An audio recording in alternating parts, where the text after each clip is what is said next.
জাতীয় পর্যায়ের ক্রীড়া প্রতিযোগিতায় অসাধারণ সাফল্যের স্বীকৃতিস্বরূপ নাটোরের দুই উদীয়মান ক্রীড়াবিদ জান্নাতুল ফেরদৌস ফারিহা ও মোহাম্মদ আমানকে সংবর্ধনা দিয়েছে জেলা প্রশাসন।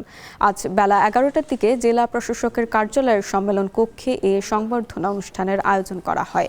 অনুষ্ঠানে প্রধান অতিথি ছিলেন জেলা প্রশাসক আসমা শাহীন। নতুন কোরিয়া স্পোর্টস 2026 জাতীয় ফুটবল প্রতিযোগিতায় ফারিহা টুর্নামেন্টে সেরা নির্বাচিত হন।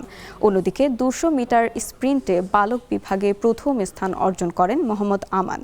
অনুষ্ঠানে অতিরিক্ত জেলা প্রশাসক আবুল হায়াত, জেলা ক্রীড়া কর্মকর্তা রাকিবুল হাসান সহ ক্রীড়া ও সাংস্কৃতিক অঙ্গনের বিশিষ্ট ব্যক্তিরা উপস্থিত ছিলেন। জেলা প্রশাসক বলেন, জাতীয় পর্যায়ে এই অর্জন নাটোর জেলার জন্য গর্বের। ভবিষ্যতে আন্তর্জাতিক পর্যায়েও জেলা ক্রীড়াবিদদের সাফল্য ধরে রাখতে জেলা প্রশাসনের সহযোগিতা অব্যাহত থাকবে।